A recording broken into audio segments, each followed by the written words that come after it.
حدیث ہے کہ جو شخص یہ چاہتا ہو کہ اس کے سر پر اللہ کی رحمت کا سایہ ہو اس روز کہ جس روز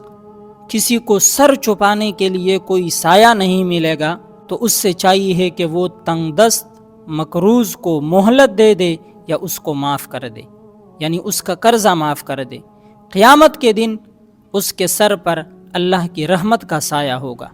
ابو ہریرہ رضی اللہ عنہ فرماتے ہیں کہ آپ علیہ الصلاۃ والسلام نے ارشاد فرمایا کہ ایک تاجر تھا، وہ لوگوں سے قرضوں کا لین دین کیا کرتا تھا۔ اس نے جو غلام مقرر کیے تھے ان غلاموں سے انہوں نے کہا تھا کہ آپ جب کسی تنگ دست مقروض کے پاس پہنچو تو ان سے درگزر کا معاملہ کیا کرو۔ امید ہے کہ اللہ رب ذوالجلال ہمارے ساتھ بھی درگزر کا معاملہ فرمائے۔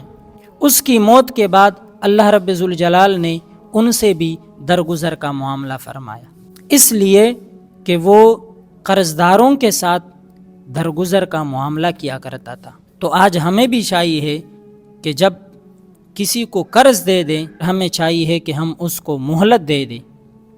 جب اس سے درگزر کا معاملہ فرمائیں گے تو اللہ رب ذوالجلال قیامت کے دن ہمارے ساتھ درگزر کا معاملہ فرمائیں گے۔ دوسری ایک حدیث ہے،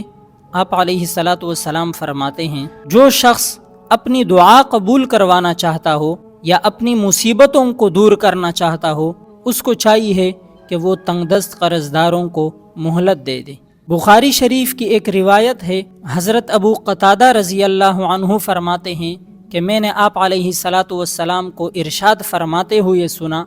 کہ جس شخص کو اس بات کی خوشی ہو کہ اللہ تعالیٰ اس کو قیامت کے دن کی بے چینیوں سے نجات دے دے تو اس کو چاہیے ہے کہ وہ تنگ دست مقروض کو مہلت دے دے یا اس کو معاف کر دے۔ تو میرے عزیز دوستو، دیکھیے حدیث میں اس شخص کے لیے کتنی خوشخبری سنائی گئی ہے جو شخص کسی قرض دار کے ساتھ اچھا معاملہ رکھے اور قرض دار کو مہلت دے دے۔ ایسا قرض دار جو تنگ دست ہو، مفلس ہو، اور اگر ایسا قرض دار ہے کہ جو قرضہ لوٹا سکتا ہے لیکن ٹال مٹول کر رہا ہے تو پھر آپ کو شریعت نے اس کی بھی اجازت دی ہے کہ آپ اس کو پکڑ بھی سکتے ہیں۔ اگر خام میں ٹال مٹول کر رہا ہے اور آپ کو اپنا قرضہ واپس نہیں لوٹاتا ہے تو پھر شریعت نے یہ اجازت دی ہے کہ آپ اس کو پکڑ سکتے ہیں اور اس سے پکڑ کر اس سے اپنا قرضہ، اپنا مال لے سکتے ہیں۔ لیکن اگر آپ کو علم ہے کہ اس کے پاس اب مال نہیں ہے، وہ مفلس ہے، وہ تنگ دست ہے، تو اس کو پھر مہلت دینی چاہیے۔ اور قرآن کریم نے یہی حکم دیا ہے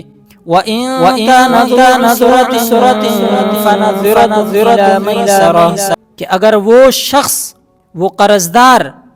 تنگ دست ہو، مفلس ہو تو پھر مہلت دینی چاہیے اس کو الی میسرہ، فراخی تک۔